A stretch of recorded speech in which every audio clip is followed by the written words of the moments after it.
Hello my kings, queens and fellow non-binary leaders, and welcome back to Nuri Nekoma.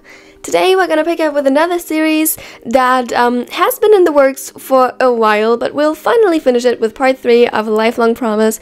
I hope you enjoy it. I hope you still remember the other parts. If not, I'd advise you, for context, to watch them first beforehand, and I hope really you will like it. Enjoy.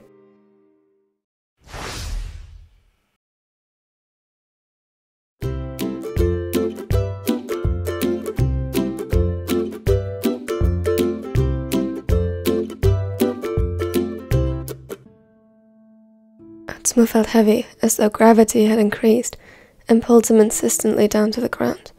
He barely managed to fight himself out of bed. He still remembered the dream lingering on the seams of his consciousness. It would have been boring, bordering on meaningless on any other day. Just him and Osamu at school, nothing crazy or exciting. But he craved just that, now more than ever. He wanted to return to it, or rather, that it become reality. Only knowing that his brother was in the hospital, desperately clinging onto life, healing slowly, urged him to get up. It was a reality he couldn't ignore, no matter how much he wished to escape into his dreams. Osamu survived, and all Atsumu had to do in return was to wait for him and be patient. Why did that feel so impossible? He desperately wanted to do more, something, anything that would be helpful.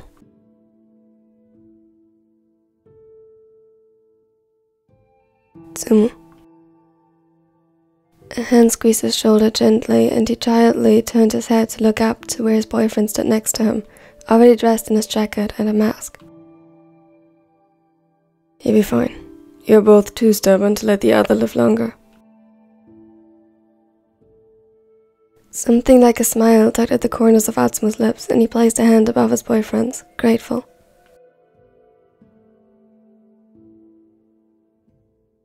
The other leaned down, pulled his mask aside, and pressed a gentle kiss to his lips. He reciprocated Atsumu's poor attempt at a smile, more genuine and warmly.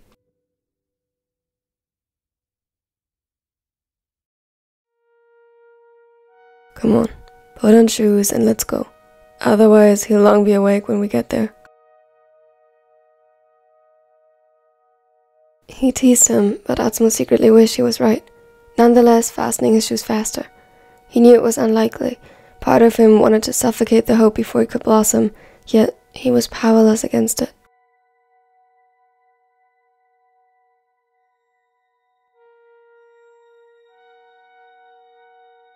At the hospital, they quickly announced their visit at the front desk, and they were about to rush past the nurses when one of them stopped them.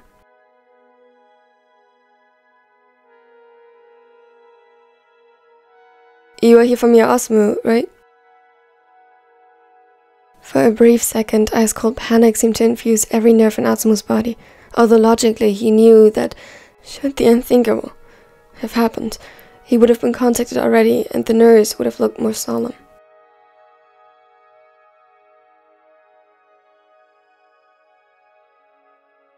Still, he only managed to nod shakily.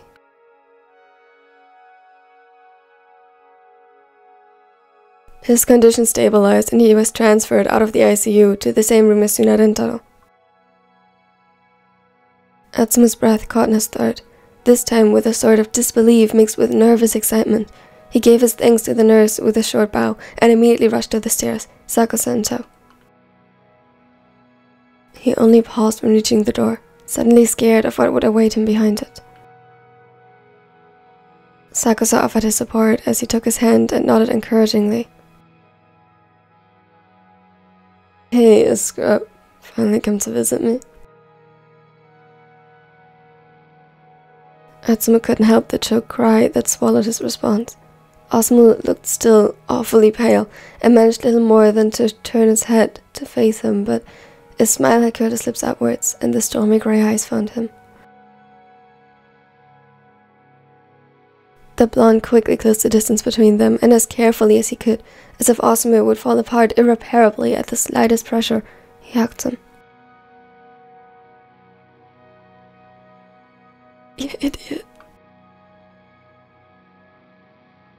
Right back at you.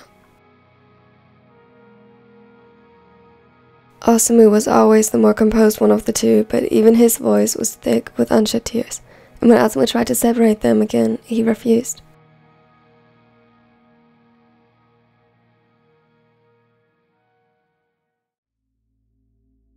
Come? You don't get to say that. Suna awoke slowly. There were voices around him, loud enough to cut through the layers of peaceful mists that wrapped around his mind. He recognized Atsumu arguing fervently with someone, as he often did.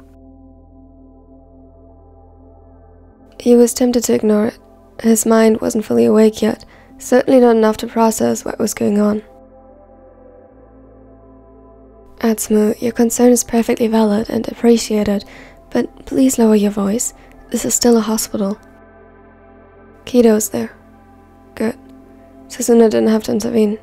Kido would make sure Atsumu wouldn't disturb Osamu or get himself kicked out. Not my fault that he's acting like such an idiot. A spark of wonder and curiosity made it through the sleepiness in Suna's mind. Who was Atsumu referring to? Most definitely not Kido. No way he would talk to the captain like that. Perhaps SakuAtsu was there too, but what could he have done to get on Atsumu's bad side? Not that it was very complicated, especially if he was already irritated like now to You're the only one acting like an idiot, Atsumu. Stop yelling. Especially stop yelling at me. Suna was glad he hadn't been hooked up to one of those fancy machines, because he was sure he would have caused an alarm with how quickly his heartbeat changed from skipping a beat to beating twice as fast as normal. He fought himself to the surface of consciousness, fighting off the remaining tiredness and finally opening his eyes. There in the bed next to him lay Osamu, awake. He was still pale. His skin was littered with slowly healing bruises that had turned green and yellow over time. His eyes remained glossy, and he could do little more than prop his head up with a pillow. Sitting up properly was still out of the question due to his injury, but he was awake and alert, and Suna felt tears stinging in his eyes. An indescribable amount of happiness and hope flooded through his system. He had previously tried to fight and deny himself. Osamu was awake. He was bickering with his twin as though nothing had ever been amiss, and gave him a weak smile that fell just short of teasing. He could understand better than anyone else how Atsumu felt right now, and Suna knew it was breaking his heart, that he tried everything to try to comfort the blonde. You idiot. Atsumu sobbed again and let himself fall into a chair next to his twin, while Suna cried silently, watching them. I know I am. He reached out slowly, his face twitching in pain a little, but he didn't stop until he reached Atsumu's hand. The setter, upon realizing what he was doing, immediately took his hand carefully and just held onto it tightly. I don't even know if this makes me a bigger idiot or not, but I don't even regret it. If it means that Lin survived, I'm happy.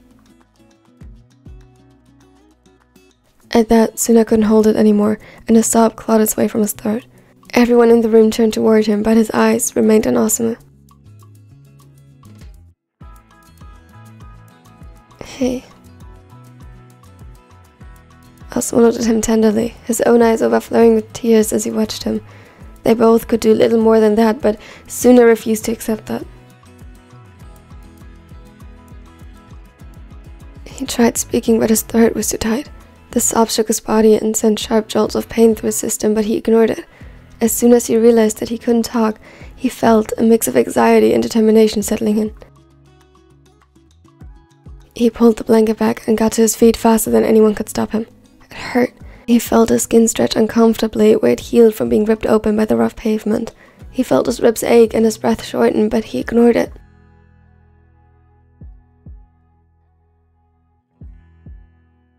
Despite his determination, however, he never made it to Osamu's bed. At least, not alone. SakuAtsu, who had kept a respectful distance from the rest of the group, saw him struggle and carefully slung an arm around his shoulder to stabilize him. He didn't force him back to his own bed as Suna had feared. Instead, he guided him to Osamu's bedside, where Atsumu had already jumped up from the chair to make space for him to sit down. He would have to remember to thank them later. Samu. The name came out broken, but it was loaded with relief and happiness. Hey, then. Long time no see. Did you have to wait for long? He nodded weakly, a wet chuckle passing over his lips.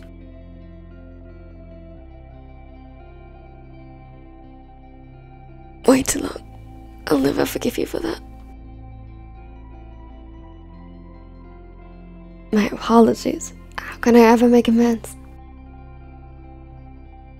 He didn't even seem to notice the tears falling down his cheeks despite a smile, so Suna reached out to carefully wipe them away. Get better soon. That's all. I might forgive you then. Osamu's smile brightened, although his bottom lip quivered slightly. He leaned forward a bit and Suna met him halfway, resting their foreheads together as he basked in the warmth radiating from the silver hair, proving that he was without doubt alive.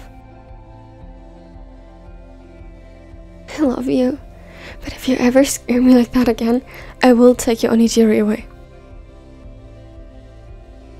Osamu let out what sounded like a combination of a sob and a laugh. How cruel of you then. So, if I don't, does it mean you'll give me onigiri? As many as you like.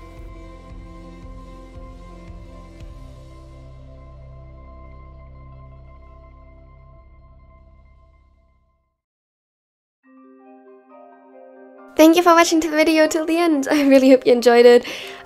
This finally concludes the series. I'm so happy that we got here eventually.